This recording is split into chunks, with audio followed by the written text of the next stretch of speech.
ultime d'apporter plus de valeur à nos clients. Nous sommes une entreprise de service. Je crois que tous les projets qui seront déployés auront comme objectif ultime, même si on fait un réingénierie d'un process en interne, le leitmotiv, c'est toujours la satisfaction du client et d'apporter une réelle valeur ajoutée à nos clients. Dans le cadre de notre plan de transformation Énergie 2020, qui est un plan de développement, mais en même temps un plan qui va transformer le business model de la banque sur les 5 années à venir. L'année 2017 est l'année de démarrage de ce plan de transformation. Et l'innovation est le premier axe stratégique de ce plan. L'innovation a toujours existé au sein du groupe Attijari Wafa Bank, puisque nous étions toujours la banque la plus innovatrice au niveau de l'industrie bancaire marocaine sur les 30 dernières années.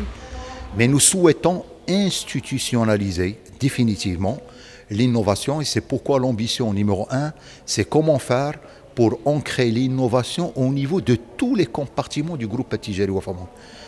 Non seulement Attijari Wafa Bank Maroc, mais l'ensemble de ses filiales au Maroc et l'ensemble de ses filiales à travers le monde. Ça, c'est le premier point. Le deuxième point, quand on parle d'innovation, il faut que cette innovation puisse être créatrice de valeur pour nos clients. On ne va pas innover pour innover, fabriquer des gadgets qui n'apporteront aucune valeur à nos clients. Donc à travers l'innovation, nous voulons vraiment faciliter la tâche à nos clients en lui apportant des solutions, des services et des produits conformes à ses attentes et parfois même anticiper ses attentes futures. C'est quoi en fait un programme d'Open Innovation? C'est ce qu'on appelle de l'innovation ouverte ou collaborative qui permet de créer des projets, des services innovants en 6 semaines grâce à des talents de l'extérieur, donc des startups, des incubateurs, des accélérateurs, des entrepreneurs, des aspirants entrepreneurs, des geeks, des développeurs, des marketeurs et des designers. Donc on mélange tout ce bon monde avec des gens de l'interne, donc des gens qui ont du métier, de l'expertise, pour pouvoir innover et venir avec des solutions surprenantes. Pourquoi surprenantes? Parce que ça se base sur la naïveté de l'extérieur et l'expertise de l'intérieur. Ce programme, il se déroule en 3 phases. Il y a d'abord ce qu'on appelle les ateliers de sensibilisation qui permettent d'expliquer comment ça marche à la fois pour l'externe mais aussi pour l'interne. Par la suite, on a l'événement du hackathon qui va se dérouler le 19, 20, 21 mai. Donc c'est 48 heures non-stop.